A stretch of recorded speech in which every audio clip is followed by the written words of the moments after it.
Is taking a major step to dry up funding for Russia's war machine. Today it agreed to immediately ban 2/3 of Russia's oil imports to the EU, increasing that amount to 90% by the end of the year. The ban does not include deliveries of Russian oil by pipeline, meaning that Hungary and 2 other nations are exempt. The EU's foreign policy chief praised the compromise. Certainly, we cannot prevent Russia to sell their oil to someone else. We are not so powerful, but we are the most important client for Russia. They will have to look for another one, and certainly they will have to decrease the price. The purpose is for the Russians to get less resources, less financial resources to feed in the war machine, and this certainly will happen. So I want to get more now from CNN's Anna Stewart, who joins us now from London. Good to see you, Anna. So Europe pays about $22 billion a month to Russia for oil. Now Europe has agreed to ban most of those imports. Take us through this deal. So this deal was actually, well, hopefully announced a month ago by the EU Commission. There's going to be a big oil embargo, and then it got really dragged down in 4 weeks of intense negotiation and bartering. And the deal that they have reached in the 6th round of sanctions does include an oil embargo, but not for 100% of the oil that the EU currently gets from Russia. So there's a big concession, as you mentioned, for a stretch of pipeline that delivers oil from Russia to Slovakia, to Czech Republic and to Hungary. And for them, it was just going to be too expensive and too difficult, even in terms of infrastructure, to get oil from elsewhere. This will be punishing for Russia. This is their biggest oil customer. They get a lot of money, as you said, each month for their oil, and this will reduce it by the end of the year by 90%.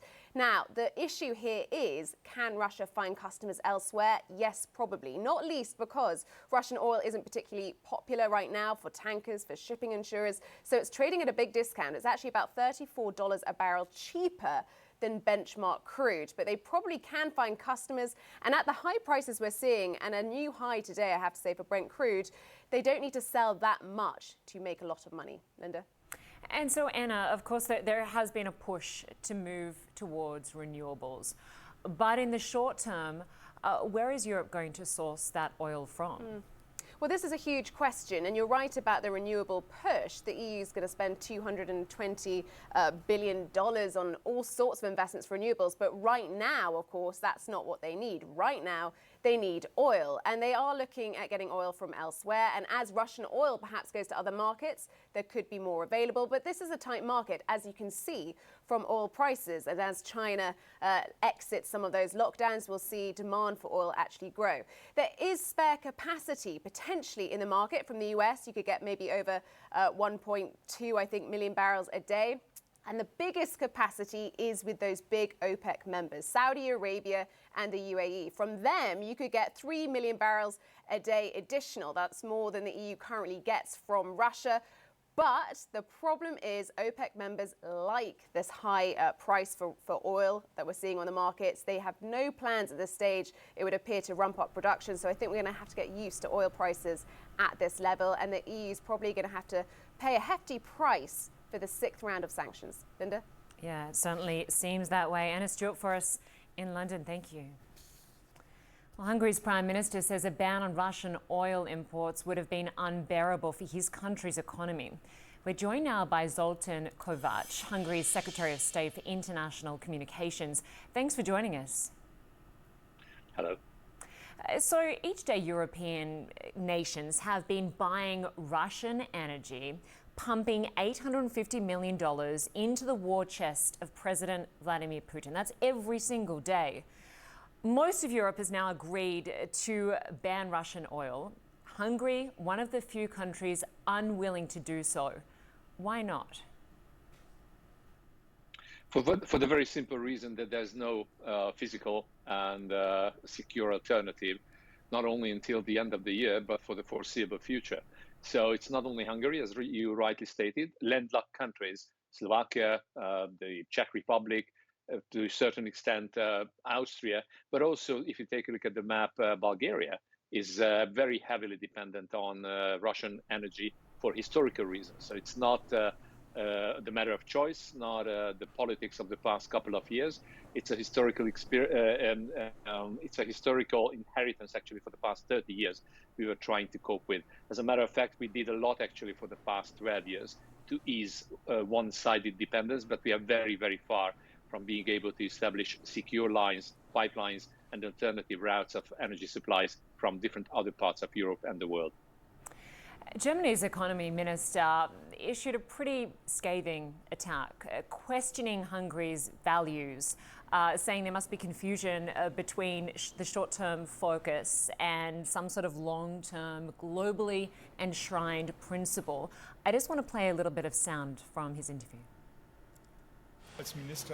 I am irritated, and that's a polite way of saying it. How this confusion could take such deep hold in the case of Viktor Orban, that one pokers ruthlessly for just their own interests. My assessment of the Ukrainian crisis or of the attack of Russia on Ukraine is still that Putin won't stop if he doesn't lose in Ukraine. What is your response to that criticism of Hungary's refusal to even reduce its reliance on Russian oil? Well, with all due respect, if there's a country in Europe who exactly knows the Hungarian stance, what the reasons actually, for the very simple reason of the German investments in Hungary and the very many companies who are employing over 200,000 people in Hungary, it is the Germans. So they exactly know the situation in Hungary.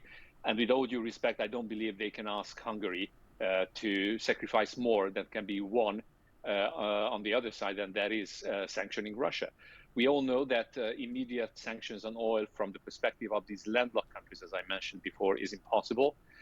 We haven't seen assurances and guarantees on behalf of the European Commission and member states, actually, that energy supplies to these countries, including Hungary, would be uninterrupted and would be secure. And these are the securities we are all looking for. As the Prime Minister put it, the immediate introduction of any oil embargo would mean the effects of an atomic bomb on the Hungarian economy, not to talk about the Hungarian households. Nobody, no responsible politician can accept such a step. And I believe in that respect, the result, and that is the compromise at the summit, was the victory of common sense. So common sense prevailed, and we very much welcome that. Hungary is ready for that. As you probably already know, our foreign minister was in Croatia today, concluded successful talks about extending the capacities of the pipelines that are connecting Croatia and Hungary and Central Europe. So we do our best actually to step up our efforts to ease the almost one-sided dependence on Russian oil and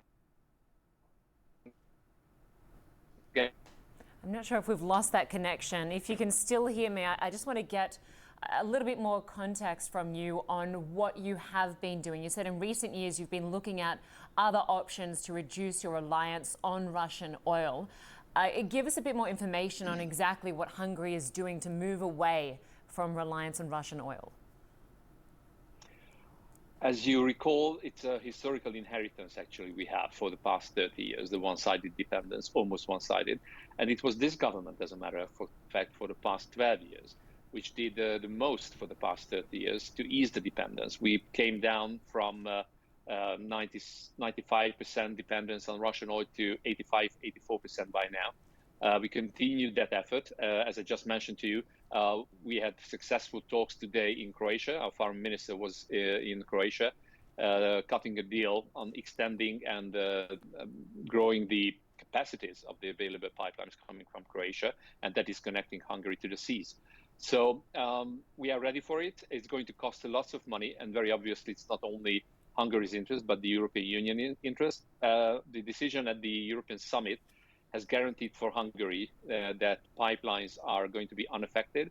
And at the same time, I believe efforts are going to go on to provide a secure, and that is a guaranteed solution for Hungary's and the landlocked countries' energy security for the future.